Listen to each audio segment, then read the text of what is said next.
How to create sale return voucher in $ERP। इस video में देखने वाले हैं कि $ERP सॉफ्टवेयर में सिंपल सेल रिटर्न वाउचर की एंट्री कैसे करते हैं। सेल रिटर्न क्रिएट करने से पहले हम यहां पर यह जान लेते हैं कि सेल रिटर्न क्यों और कब क्रिएट की जाती है। सेल रिटर्न आमतौर पर तब की जाती है जब कस्टमर द्वारा किसी कारण से प्रोडक्ट्स वापस किए जाते हैं। मुख्यतः ये दो कारणों से हो सकता है। कस्टमर ने फ्रेश गुड्स वापस किए हैं, ब्रेकेज या एक्सपायरी की वजह से गुड्स रिटर्न हुए हैं। तो चलिए $ERP में सेल रिटर्न वाउचर क्रिएट करने का प्रोसेस समझते हैं। सेल रिटर्न वाउचर क्रिएट करने के लिए ट्रांजैक्शंस मेन्यू से सेल रिटर्न ऑप्शन में आना है। यहां पर 3 और ऑप्शन मिलेंगे जिसमें ऐड, मॉडिफाई एंड लिस्ट। इन तीनों ऑप्शन को एक एक करके समझते हैं।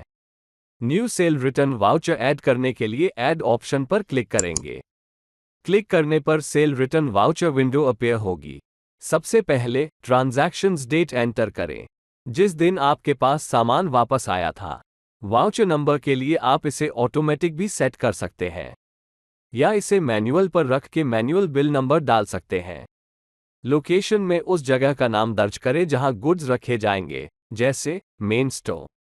पार्टी फील्ड में पार्टी का नाम चुनें जिसे पार्टी से सामान वापस आया है। जैसे हम यहां पर एंटर की प्रेस करते हैं, आप देख सकते हैं कि original sale details window appear होगी। इस विंडो में आप वाउचर नंबर फील्ड में किसी बिल नंबर से प्रोडक्ट वापस लेना चाहते हैं तो वो बिल नंबर आप यहां पर मेंशन कर सकते हैं, या फाइंड लिस्ट बटन पर क्लिक करें या शॉर्टकट की Alt F की प्रेस करें तो सेल वाउचर विंडो अपीयर होगी जिसमें पार्टी के सेल बिल अवेलेबल होंगे। सपोज जो प्रोडक्ट वापस आया है किस बिल के अंडर आया है, उस वाउचर नंबर को सेलेक्ट करें और ओके बटन पर क्लिक करें। आप एक टाइम पर एक बिल को सेलेक्ट कर सकते हैं।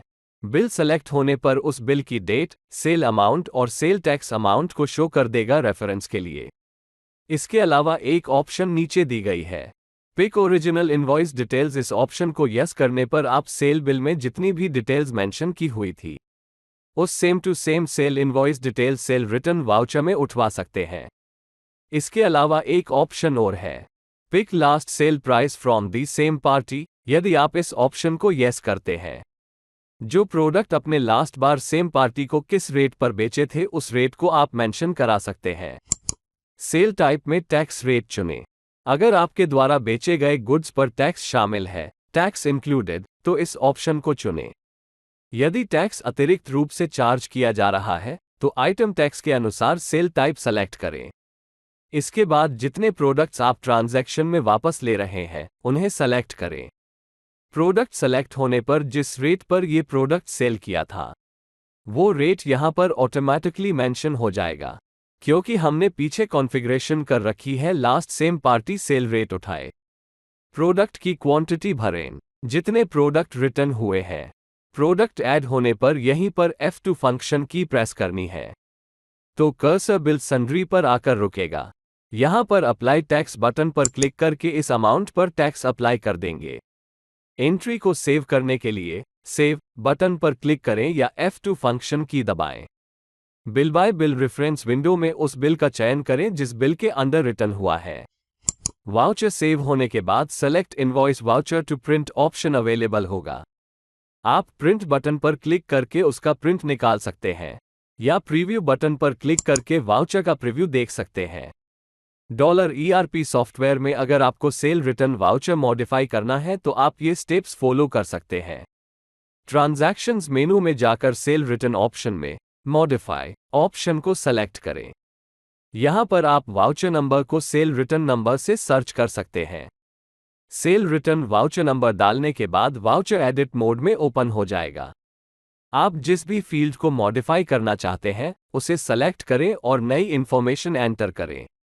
अगर आपको कोई item details, quantity, rate modify करने हैं तो वो भी इस मॉडिफिकेशंस वाउचर में कर सकते हैं। मॉडिफिकेशंस कंप्लीट करने के बाद सेव बटन पर क्लिक करें ताकि अपडेटेड वाउचर सेव हो जाए। लिस्ट में से डेट रेंज के अकॉर्डिंग किस डेट के वाउचर में मॉडिफिकेशंस करना चाहते तो उसे लिस्ट में से सेलेक्ट कर सकते हैं। इस तरह से आप अपने सेल रिटर्न वाउचर को $ERP सॉफ्टवेयर में ऐड, मॉडिफाई कर सकते हैं। ऐसे ही और वीडियो के लिए चैनल को लाइक और सब्सक्राइब करना मत भूलें और लेटेस्ट अपडेट्स के लिए बेल आइकन दबाएं।